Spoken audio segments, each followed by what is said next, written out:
Hi everyone, कैसे हैं आप लोग। आज हम लोग पढ़ेंगे सेंटेंस। सेंटेंस क्या होता है, what is sentence.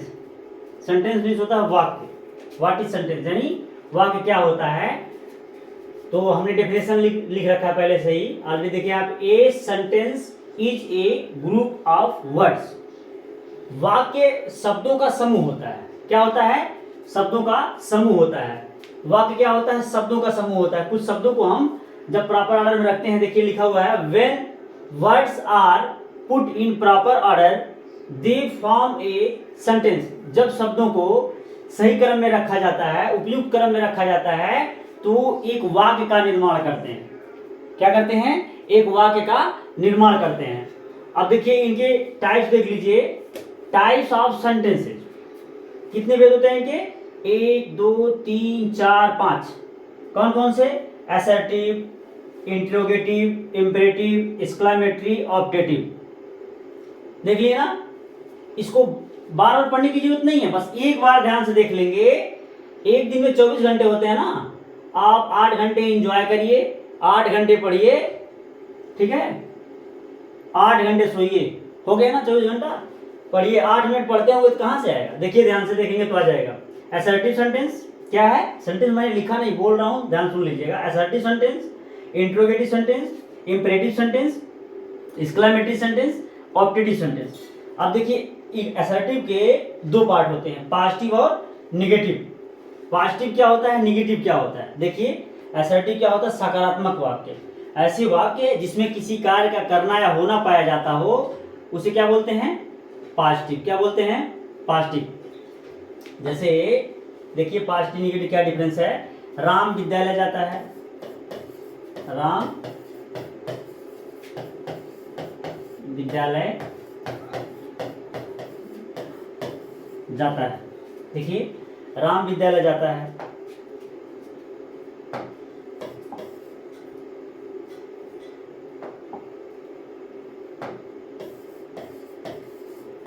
Ram goes to school. Ram विद्यालय जाता है, राम गोज टू स्कूल। अब अगला सेंटेंस रहेगा विद्यालय नहीं जाता है, तो निगेटिव हो जाएगा। राम विद्यालय नहीं जाता है, राम विद्यालय नहीं जाता है। देखिए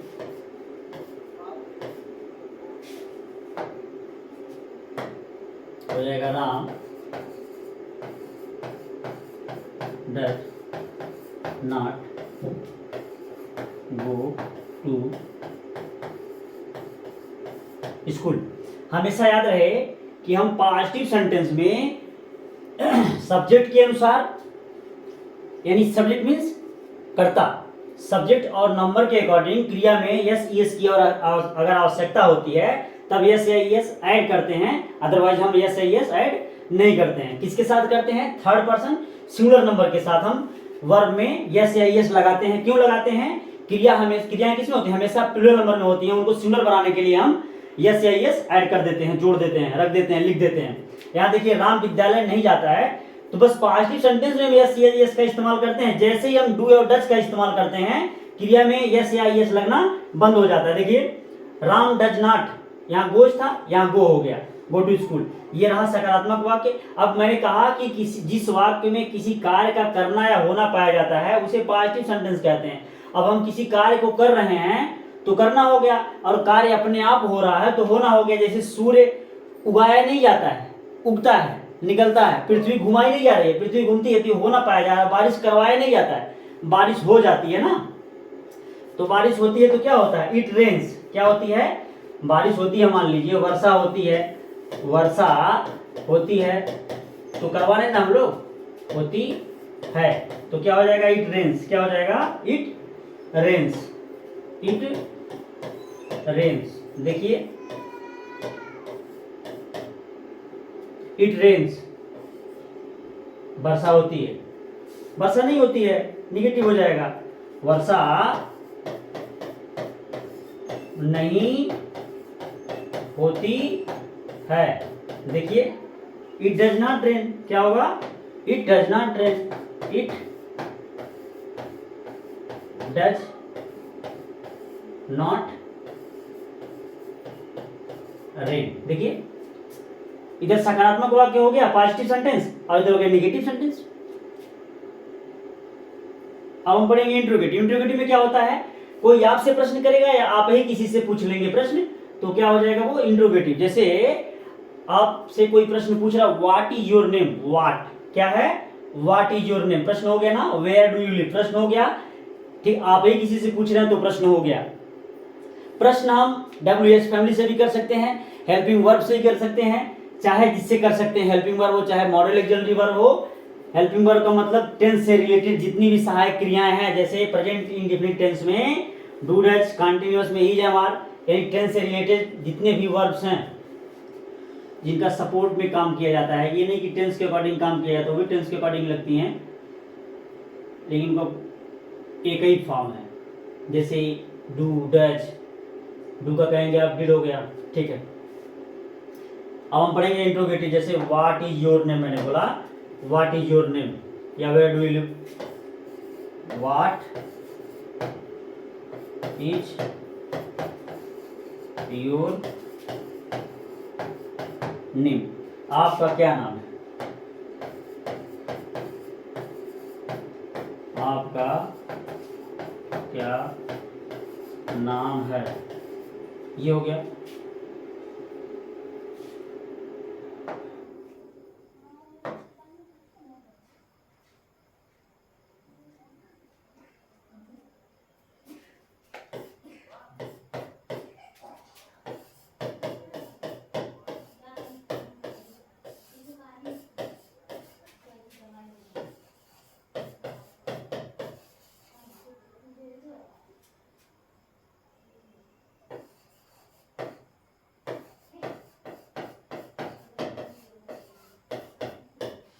it is used for asking questions, definition है इसका, it is used for asking questions.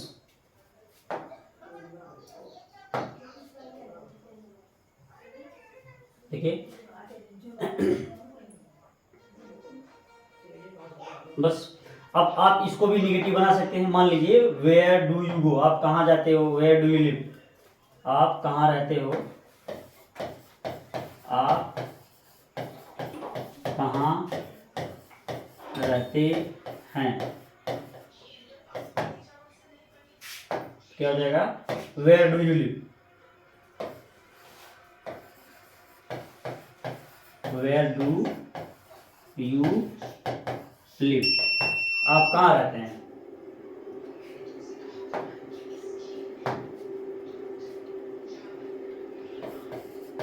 Can you speak English.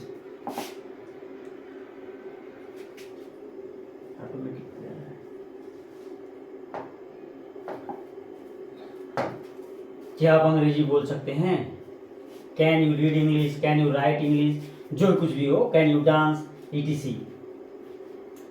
अब आप इसको निगेटिव बना सकते हैं। जैसे वेयर डू यू लिव हो जाएगा where do you not live.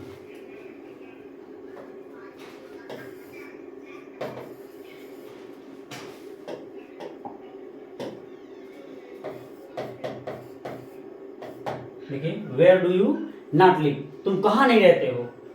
ये तो जैसे भगवान कृष्ण हो गए हैं ना, नाराज ढूंढ रहे थे तो सब जगह मिल रहे थे, वैसे ही where do you not live, तुम कहाँ नहीं रहते हो, इसका मतलब मैं जहां जाता हूं वहीं आपको पा जाता हूं। ये भी हो जाएगा can not speak English, can you not speak English. पूरा पढ़ लीजिएगा इंग्लिश को ध्यान से। अब हम देखेंगे इसके बाद इम्परेटिव, क्या पढ़ेंगे, इम्परेटिव सेंटेंस। देखिए यहाँ लिखा हुआ है इम्परेटिव सेंटेंस। इम्परेटिव सेंटेंस में क्या होता है, हम किसी से आज्ञा मांगते हैं, ठीक है, जैसे मे आई कम इन सर भी बोल देते हैं, मे आई कम इन, जो भी होगा according to age, according to position, हम मे का इस्तेमाल कर लेते हैं, किसी भी चीज़ का इस्तेमाल करते हैं, यानी कि हम परमिशन मांगते हैं किसी से या कोई वस्तु मांगते हैं किसी से। जैसे आप कहीं से आ रहे हो, आप भूखे हो, तो आप कह सकते हो can you give me something to eat please. Please लगा दिया आपने, तो यहाँ आपने अनुरोध किया। क्या किया? अनुरोध, जिसको बोलते हैं विनती, गुजारिश, आग्रह। आपको भूख लगी है तो आप कह सकते हैं, तो कहेंगे तो क्या कहेंगे, आग्रह थोड़ी ना करेंगे, आप रिक्वेस्ट कर रहे हैं। एट दैट पार्टिकुलर मोमेंट क्या कर रहे हैं आप? आग्रह कर रहे हैं, गुजारिश कर रहे हैं, विनती कर रहे हैं। तो वो सेंस पे डिपेंड करता है कि आप कह क्या रहे हैं। जैसे मान लीजिए आपने बोला क्या मैं अंदर आ सकता हूं, क्या बोला आपने? एक मिनट डेफिनेशन लिख दूं।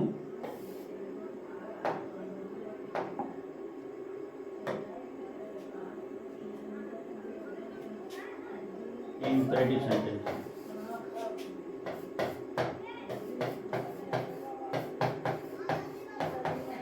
इंपरेटिव सेंटेंस में इट लिख दूंगा तो इट का मतलब हो जाएगा imperative sentence. It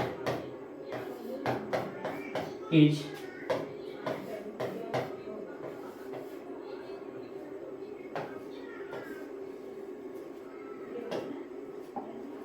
it is used for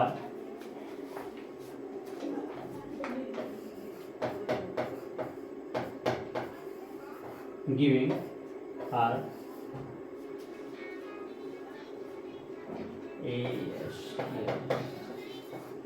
asking for। asking for means होता है मांगना, गिविंग फॉर मीन्स होता है देना, आस्किंग फॉर मीन्स मांगना। जब हम किसी से कोई आग्रह करते हैं, गुजारिश करते हैं, विनती करते हैं, तब की बात कर रहा हूँ। आस्किंग फॉर या फिर रिक्वेस्टिंग, क्या करने के लिए? रिक्वेस्टिंग।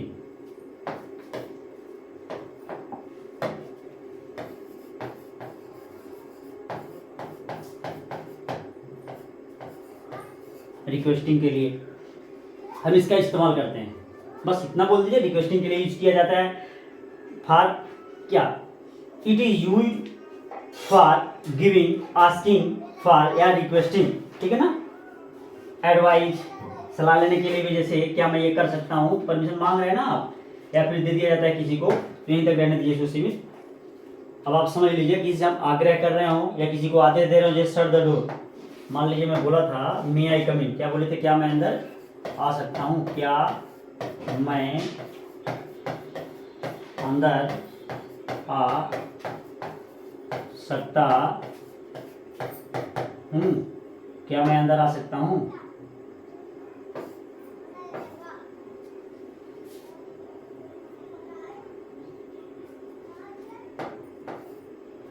सॉरी दोस्तों, यहाँ ये जो मक्खी उक्खी है ना, बैठ जाती है इस पे टच पर, तो काम नहीं करता है, इसी वजह से काम नहीं कर रहा है। एक टच है ना, इस वजह से वर्किंग काम नहीं कर रहा है। कभी कभी ये वर्किंग नहीं कर रहा है कभी कभी। मतलब क्या मैं अंदर आ सकता हूँ? मे आई कम इन, क्या होगा?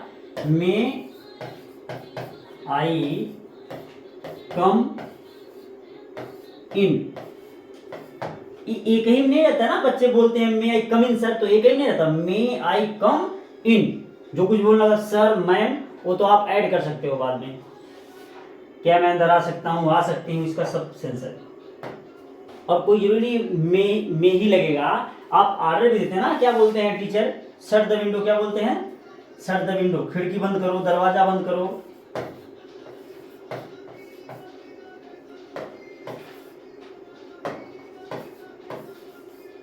दरवाजा बंद करो।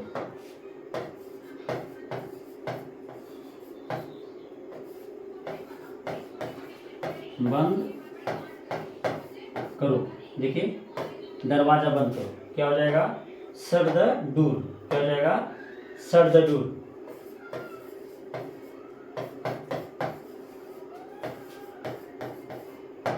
देखिए इस तरह से हम किसी से रिक्वेस्ट करते हैं या किसी को ऑर्डर करते हैं, तब हम क्या कर रहे होते हैं? किस सेंटेंस को बोल रहे होते हैं या किस सेंटेंस में काम कर रहे होते हैं? इंपरेटिव सेंटेंस में। किसमें?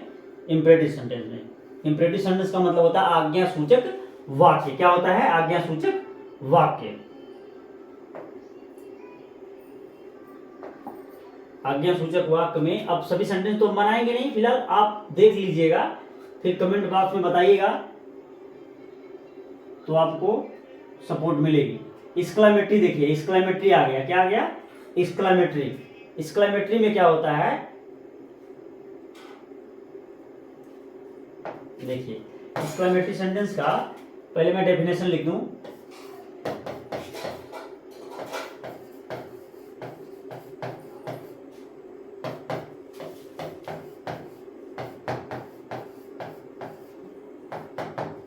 इट, अब तो जानते हैं pronoun is a word that use in place of a noun. इतने की जगह पे एक्सक्लेमेटरी सेंटेंस की जगह इट का प्रयोग हो गया तो ये इतने का काम कर रहा है। क्या कर रहा है?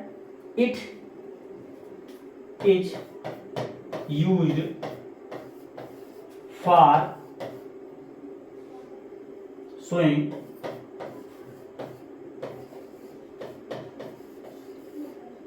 दर्शाने के लिए। क्या करने के लिए? दर्शाने के लिए। शोइंग मीन्स दर्शाने के लिए। ऑब्लिक लगा दे रहा हूं, तिर्यक रेखा, या expressing, EXPRESSING some sudden feeling, some sudden SUDDEN feeling, FEELING feeling, or emotion, feeling or emotion। क्या करने के लिए? अचानक हमारे मन में जो भाव उत्पन्न होता है उसको दर्शाने के लिए। मान लीजिए कोई क्रिकेटर बैटिंग कर रहा हो और वो मार देता है, बॉल ऊपर चली जाती है और कोई कैच कर लेता है नीचे आते हुए, तो आप शॉक्ड हो जाते हो, और वही 6 रन चला जाता तो खुश हो जाते हैं। ये सडन फीलिंग है। कोई फ्रेंड है आपका, वो चल रहा है बाइक से, गिर जाता है तो क्या बोलते हैं आप? हर्ट होते हैं ना। इस तरह से सडन फीलिंग क्या दर्शाता है? It is used for showing और एक्सप्रेसिंग सम सडन फीलिंग और इमोशन ऑफ आवर माइंड। चलिए बड़ा कर दें थोड़ा, ऑफ आवर माइंड। ठीक, अब ऐसे आप कंफर्म हो सकते हैं क्या दर्शाता है? हमारे मन में जो भाव एकाएक उत्पन्न होता है उसको दर्शाता है ये। जैसे आपने कुछ देखा नहीं था इसके पहले और आपने देख लिया, या कुछ देखे थे आप पहले भी, बाद में फिर गए तो वहां कुछ चेंजेस नजर आ रहे हैं। क्या नजर आ रहे हैं? परिवर्तन। क्या नजर आ रहे हैं? परिवर्तन। आप कुछ परिवर्तन देखेंगे तो आप शॉक होते हैं या फिर एक्साइट होते हैं, जो भी होते हैं, तो वहां आप किस सेंटेंस को बोल रहे होते हैं या किस सेंटेंस में चल रहे होते हैं, किस सेंस में चल रहे होते हैं, तो एक्सक्लेमेटरी सेंटेंस में, यानी विस्मयादिबोधक चिन्ह, सॉरी विस्मयादिबोधक वाक्य। क्या? विस्मयादिबोधक वाक्य। तो देखिए मैं लिख रहा हूं कुछ वर्ड, जैसे आपने देखे होंगे, वाव लिखा रहता है, लास्ट लिखा रहता है, हाय लिखा रहता है, ना हुर्रा लिखा रहता है। ऐसे तमाम सारे वर्ड्स हैं जिनको आपको याद करना होगा। बोलते हैं ना ब्रेवो, क्या बोलते हैं? BRAVO, bravo. मिस स्पेल्ड भी हो सकता है, स्पेलिंग पे ध्यान नहीं देना है। स्पेलिंग आपको घर से पढ़ना पड़ेगा, अपनी बुक से पढ़ना पड़ेगा स्पेलिंग, ठीक है ना। वर्ड आपको याद होने चाहिए। इसके तत्काल बाद क्या लगा देना? Exclamation mark. क्या लगा देना है? विस्मयादिबोधक चिन्ह लगा देना है। क्या लगा देना है? विस्मयादिबोधक चिन्ह लगा देना है। You have done well. क्या? You have done well, you have done well.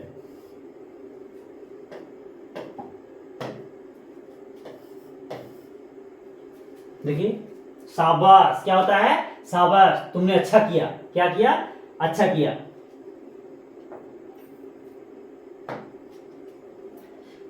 बोलते हैं ना, अरे मैं तो बर्बाद हो गया, ALAS, एलास। हाय, अरे क्या होता है? अरे, एलास मीन्स अरे।